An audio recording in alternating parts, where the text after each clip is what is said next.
माझ्या दररोजच्या रुटीनमधलं हेही एक महत्त्वाचं काम आहे बरं का. दररोज हा कावळा येतो, काव-काव करतो. मी त्याला पोळी दिली तर कधी तिथेच खातो, तर कधी पार्सल घेऊन घरी जातो. बरं चला, आणि इथनं निसर्ग बघा ना, किती भारी दिसतोय ना. पण चला, निसर्ग भारी दिसतोय, पण माझं घर मात्र कबाड झालं आहे. हे सर्व आवरायचं माझं खूप दिवसापासून चालू होतं, पण कूलर काही माझ्याच्याने उचले ना. सो आज कशी तरी नवरोबाला लाडीगोडी लावली आणि त्यांच्या मदतीनं जे आहे हे सर्व क्लीन केलं. जे काही सामान होतं महत्त्वाचं ते व्यवस्थित रचून ठेवलं आणि बाकीचं भंगारात काढलं.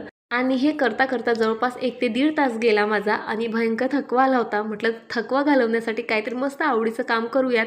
काही कटिंग्स हव्या होत्या मला या मनी प्लांटपासनं, पण बघा ना इतकं सुंदर ग्रो झालेलं आहे की एक पानही तोडायची इच्छा होत नव्हती माझी. कटिंग तर लांबच, पण तरी मी कटिंग्स घेतल्यात. आणि तुमचंही माझ्यासारखंच असतं का? म्हणजे जेव्हा केव्हा इडलीचं बॅटर बनतं ना, तर ते त्या दिवसापुरतंच न बनता 2-3 दिवस पुरेल असं बनत असतं. म्हणजे एक दिवस इडली खायची, दुसऱ्या दिवशी त्याचे डोसे करून खायचे, उत्तप्पे करून खायचे आणि बऱ्याचशा गोष्टी. आणि आज तर काय, आम्ही पिझ्झा उत्तप्पा बनवला. म्हणजे त्यामध्ये भरपूर बटर घातलं, त्यानंतर सर्व व्हेजिटेबल्स घातल्या, त्या pizza seasoning, chilli flakes, mozzarella cheese आणि काय काय. चला आता आमचा उत्तप्पा बनवून तयार आहे. बाय.